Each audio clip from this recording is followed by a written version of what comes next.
I want to start today. Here's my thing. Hold on. There we go. Hey. I want to start today talk about the structure of polypeptide. I get a lot of people asking me in terms of Lost, what the hell's that island?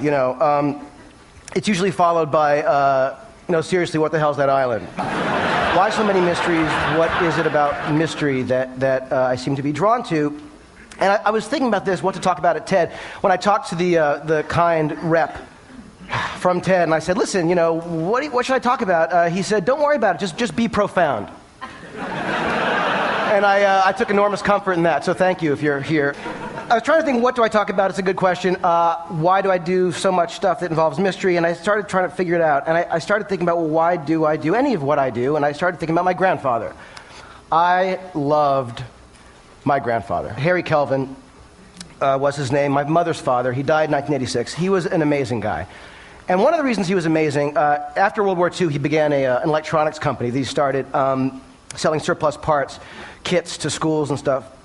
So he had this incredible curiosity. As a kid, I saw him come over to me with radios and telephones and all sorts of things, and he'd open them up. He'd unscrew them and reveal the inner workings, which many of us, I'm sure, take for granted, but it's an amazing gift to give a kid, to open up this thing and show how it works and why it works and what it is. He was the ultimate deconstructor in many ways. And my grandfather was this kind of guy who would not only take things apart, but he got me interested in all sorts of different odd crafts, like printing, like the letterpress. I'm obsessed with printing. I'm obsessed with silk screening and bookbinding and box making. And when I was a kid, I was always like taking apart boxes and stuff. And last night in the hotel, I took apart the Kleenex box. I was just looking at it, and I'm telling you, it's a beautiful thing, I swear to God. I mean, when you look at the box and you sort of see how it works, Reeves is here, and I met him years ago at a book fair. He does pop-up books, and I'm obsessed with engineering of paper, but the scoring of it, the printing of it, where the thing gets glued, the registration marks for the ink. I just love boxes. My grandfather was sort of the guy who kind of got me into all sorts of these things. He would also supply me with tools. He was this amazing encourager, this patron sort of, to make stuff. And he got me a Super 8 camera when I was 10 years old. And in 1976, that was sort of an anomaly to be a 10-year-old kid that had access to a camera.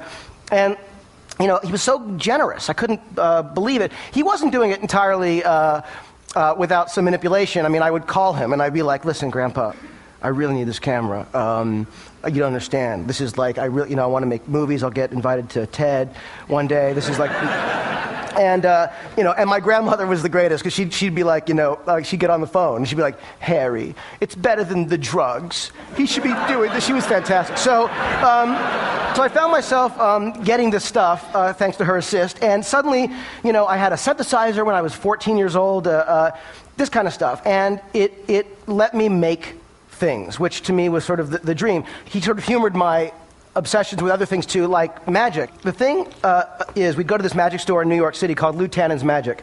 It was this great magic store. It was a crappy little building in Midtown, but you'd be in the elevator would open, there'd be this little small magic store, you'd be in the magic store, and it was a magical place.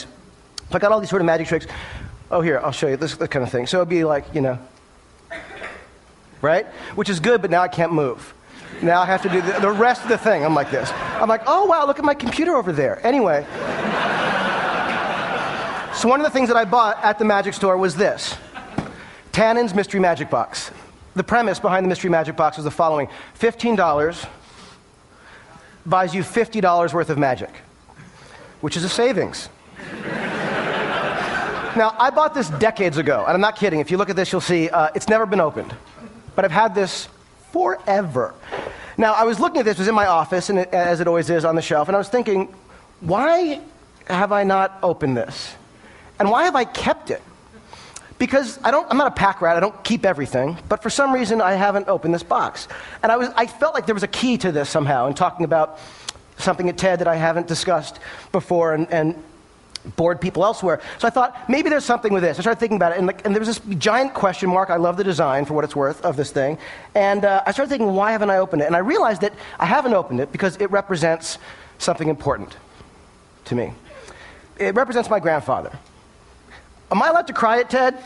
No, I'm not going to cry. But the thing is that it represents infinite possibility.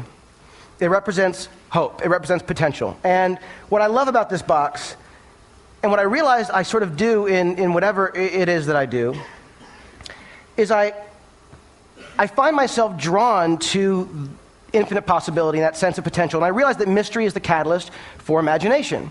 Now, it's not the most groundbreaking idea, but when I started to think that maybe there are times when mystery is more important than knowledge, I started getting interested in this. And so I started thinking about Lost and the stuff that we do, and I realized, oh my God, like mystery boxes are everywhere in what I do. And how, in the creation of Lost, Damon Lindelof and I, who created the show with me, we were basically tasked with creating this series that we had very little time to do. We had 11 and a half weeks to write it, cast it, crew it, shoot it, cut it, post it, turn it in, 2-hour pilot.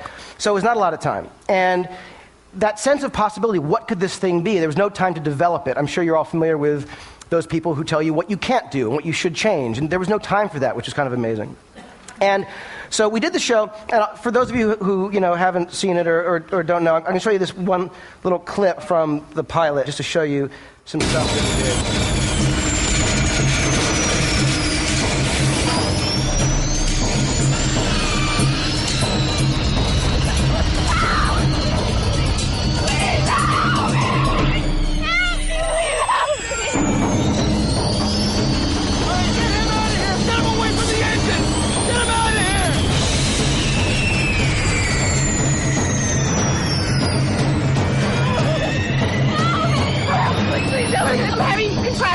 How many months pregnant are you? I'm nearly 8 months. And how far apart are they coming? I don't know. A few just happened. Hey!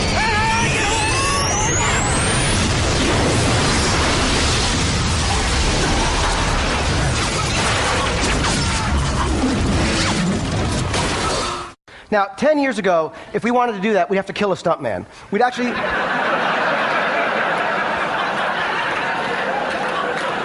It would be harder. It would take two would be a bitch. So the amazing thing was we were able to do this thing, and part of that was the amazing availability of technology, knowing we could do anything. I mean, we could never have done that. We might have been able to write it, we wouldn't have been able to depict it like we did. And so part of the amazing thing for me is, in the creative process, technology is like mind-blowingly inspiring to me. I realized that blank page is a magic box. It needs to be, filled with something fantastic. I used to have the Ordinary People script, and I'd flip through it. The romance of the script was amazing to me. And when it would inspire me, I wanted to try and fill pages with the same kind of spirit and thought and emotion that script did. So that is, I love Apple computers. I'm obsessed. So the Apple computer, the PowerBook, this computer, it challenges me. It basically says, what are you going to write worthy of me? I feel this. I'm compelled. And I often am like, dude, today I'm out. I got nothing. So there's that. In terms of the content of it, you look at stories, you think, well, what are stories but mystery boxes? There's a fundamental question. In TV, the first act is called the teaser. It's literally the teaser. It's the big question. So you're drawn into it. Then, of course, there's another question, and it goes on and on and on. I mean, look at Star Wars. You got the droids. They meet the mysterious woman. Who's that? We don't know. Mystery box, Then you meet Luke Skywalker. He gets the droid. You see the holographic image. You learn, oh, it's a message. She wants to, find Obi-Wan Kenobi. He's her only hope. But who the hell is Obi-Wan Kenobi? Mystery box. So then you go and he meets Ben Kenobi. Ben Kenobi's uncle is Obi-Wan Kenobi. Holy shit, So it keeps it. Have you guys not seen that? It's huge. Anyway, so there's this thing with mystery boxes that I started feeling compelled. Then there's a thing of mystery in terms of imagination. The withholding of information, doing that intentionally.